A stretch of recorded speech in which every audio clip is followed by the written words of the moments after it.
Good evening, everyone. Thank you for tuning in. Tonight, I'm going to do a explanation and a really deep symbolic definement of none other than Baphomet. Why haven't I done a Baphomet video before? I don't know. But I found through questions and just observation that Baphomet, for the majority, is a strong Luciferian symbol. But apart from people just looking here and there and the legends with the Knights Templar, it doesn't go just too much beyond that. So within the Luciferian tradition, Baphomet has a very deep symbolic representation of the individual, the aspirant, the Luciferian who begins at one point and journeys along the path during the course of life. Baphomet consistently through all of the lore from the past few hundred years to the obscure stuff before that, Baphomet manifest represents balance, the overcoming of duality, balance, and that is also a union of the masculine and feminine, two aspects as a couple, as Samael and Lilith, the adversary, or Ahriman and Az. This alchemical union I'll get to in a minute. So Baphomet essentially was first made reference to around 1307 as being the idol that the persecuted Knights Templar were so-called worshipping. And there's confusion whether it means Mahomet, referencing Muhammad, who, when Islam emerged, the Christians and the church viewed Muhammad and Islam as the Antichrist for a while. Nothing new that happens with new things when it comes to the church. But we have to understand the Knights Templar were persecuted and had all of their wealth taken away, their lands, and burned at the stake or imprisoned because the powers that be required their money, like the King of France, etc.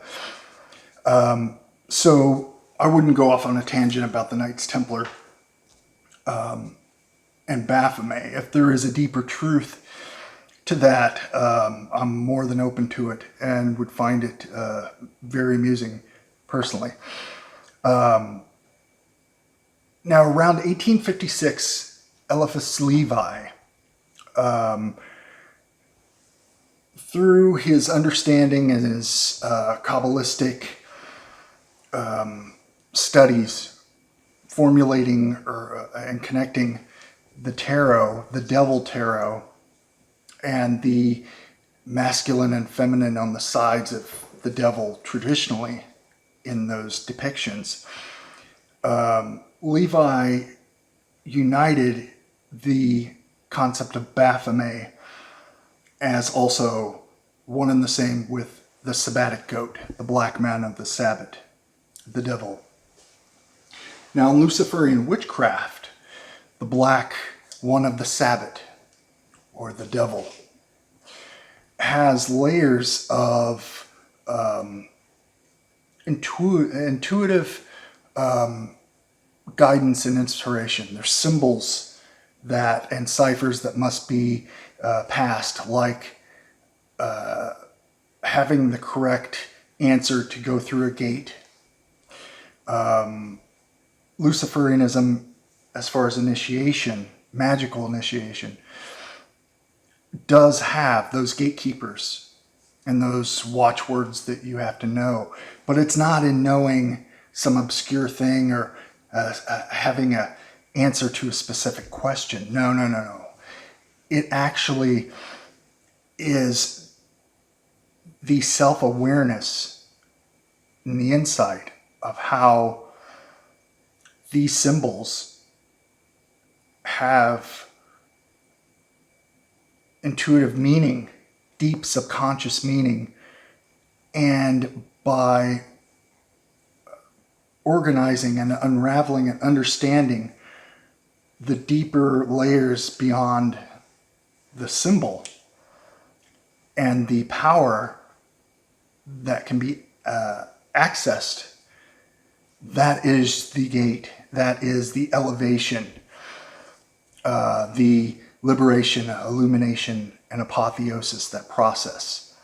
It can only be done by the Black Adept, the initiate, self-determined, independent, driven.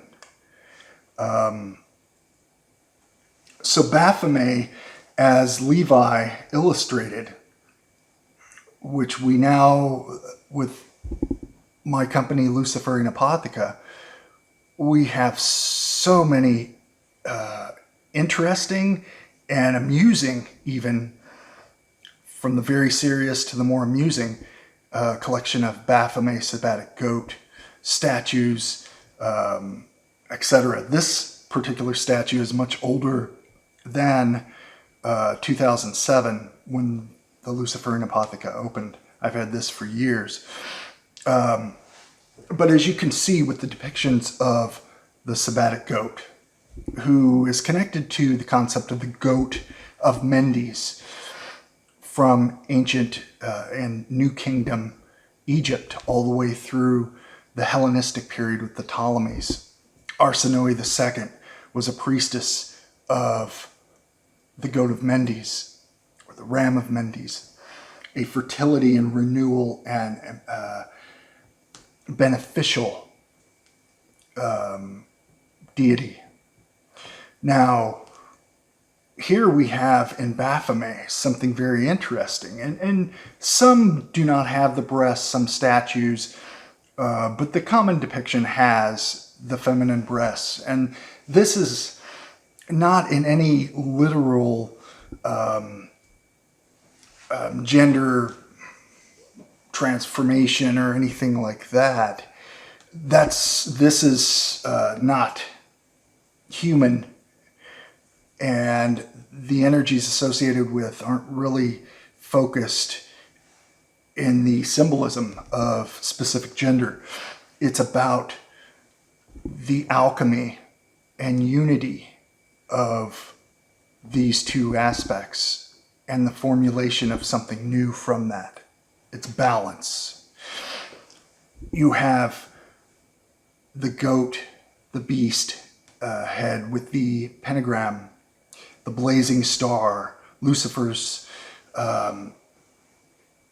fallen radiance, incarnate your birthright as a Luciferian, as a Satanist. Those seeds are already in you. No one can say, or no one can give you a key or speak a right over you to make that so. You have it or you don't. You have the two horns, and then you have the torch, the Luciferian torch, in the center. In the practices of Sabbatic, night side Luciferian witchcraft, various traditions, the devil appearing is the symbol of inherent desire, lust, indulgence, but also passion, chaos. All of those things that is made powerful and motivated by the feminine and the masculine, fueling each other, enhancing, as one internally. The wings of the eagle, angel wings, represent mastery over the ether, the element of air between the heavens and earth.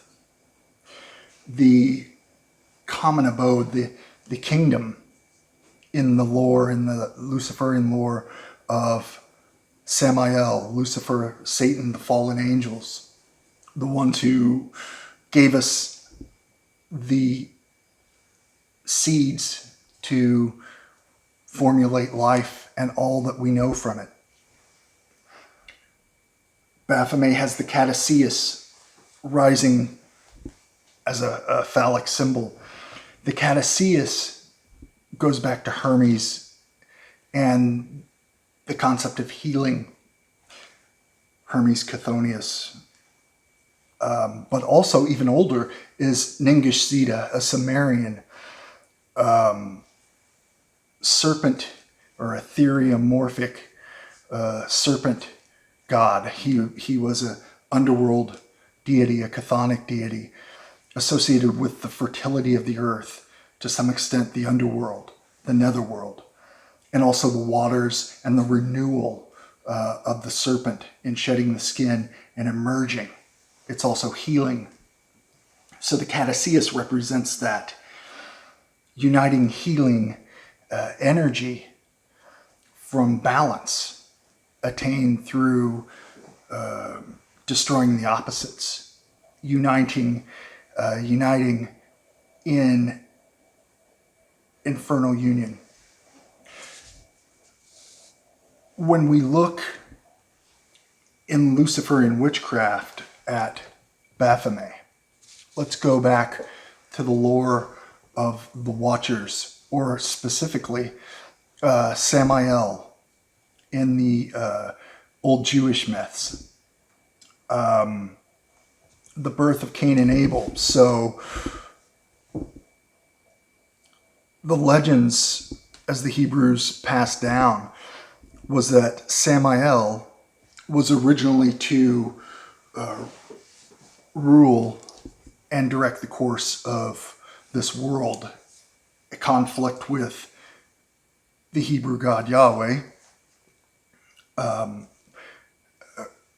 took that away from Samael. He became a fallen angel, but still a powerful seraphim.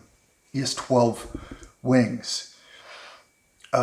Samael descended and took the form of a serpent, or possessed a serpent, to give a voice, not literally, but a voice into the imagination and the mind of Eve. The lore from the Talmud, that Samael, as the serpent, mounted Eve. He injected filth into her, or he impregnated her. She gave birth to the shining, luminous one, Cain. In Luciferian lore and mythology, Samael and Lilith, as we know from the Qliphoth, from medieval Kabbalah, Samael and Lilith unite, or sometimes it's Samael and Isneath or Nama, various Lilith-type demon queens. And in that unity, in the coils of Leviathan, often as Leviathan acting as the phallic intermediary between Samael and Lilith, Chioa, or the beast, is the offspring from that union. That's why you see the Samael, Lilith, Baphomet, sigil of Baphomet, commonly in Luciferianism. I utilize that because it's simple and it represents that alchemy, that inner transformation, and the attainment of insight and potentials towards your power in life. Infernal Union represents, in that sigil of Baphomet, that entire process in a very simple presentation. So it's not about being destructive. It's about being transgressive, embracing the night side, embracing the powers of darkness, thinking as we perceive the adversary to, in manifesting as an angel or a spirit, how we align ourselves to that type of energy, and it fills us and manifests our daemon. Our transformation, becoming as Cain or Baphomet or Nephilim, is that process. And this process standard of balance, of apotheosis, of gnosis, makes the indwelling energies, the inherent witch blood, course and enhance the birthright of the black flame of self-will, and is a very strong union of opposites to create something new. So as you can see, when I think of Baphomet, for example, I don't think of Levi's mere Sabbatic Goat and his definitions. It goes much deeper for me. It represents, it encompasses not only Lucifer, but the beast, the symbol of my daemon. This is me, that is me. For the individual, this is a representation, a model of your mindset. You. Doesn't mean you start thinking I'm Baphomet or something ridiculous. It's a model, a mere subconscious representation, and towards the great work and what we as individuals uniquely are aiming for on the path. There are times I use Baphomet also attain to Azazel, Shemyaza, Tubal-Cain, the witch father. Azazel, in many ways, has that dualistic already, the morning and evening star, Lilith, and Azazel or Samael in that union. So in using chalices with the serpent. And this is why the Apotheca has made an effort over the years to really gather and create and make available tools and artifacts for ceremonial magic, and just if you like the symbol, if you like what it represents to you, that's the entirety, that's the purpose of it. In my grimoire, Fallen Angels, and you could go through the Bible, the adversary, and different works. The Egyptian origins of Goat of Mendes, Baphomet, are in Necrominion, but it's very specific to the symbolism of New Kingdom and all the different periods of Egyptian, the Neter. The last part of Fallen Angels presents the Luciferian witchcraft ceremonial workings, rituals to perform if that path of witchcraft and transgressive black sorcery is your cup of tea.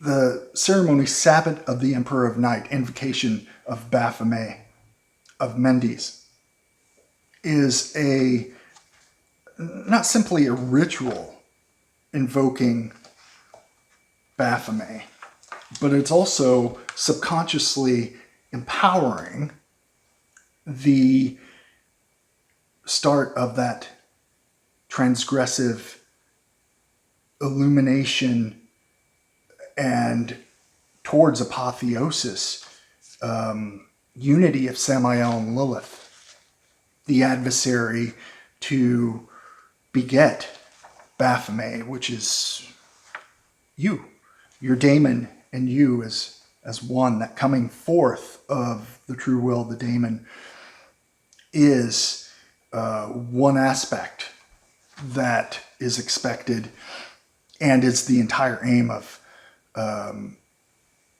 the great work itself. Attaining the two horns of knowledge and power in the ceremony, and then moving forward into the invocation of the two-horned one. That's the archdaemon born of Infernal Union. These words are intended to be recited almost in a mantra, in your own like rhythm, blocking out everything else and empowering and charging with every word, with your imagination, in total unity of will, desire, and belief. In those moments, that is magic becoming manifest. That is already the practice of high magic without seeing or anything beyond that. It's those little points that make those things, those keys that are so overlooked by the uninitiated. So to be the best Luciferian or Satanist you can be as an individual, that's based on your aims, your design in life. There's no dogma as to what you should do. But if you put your passions into adapting and using your initiatory rituals and workings and meditations in support, in natural unity with your life, whatever goes into that, it needs to fit. And in those moments in your workings, you suspend any form of disbelief and you let your imagination fuel that energy. And you'll feel as those things have come to pass. And you will become intoxicated in ecstasy, in attaining gnosis. And once the ceremony is over, the rational self is put back and you move along and you'll start to see these wheels are turning. Those steps are already in place. The daemon is coming forth and you'll see a majority of beneficial things if your will and intent is towards that. Accidents, misfortune, things like that. There's always something that'll happen in life. That's kind of the thing. That's the trade-off. But conquering and overcoming is the core essence of the Luciferian, the Satanist. So with that said,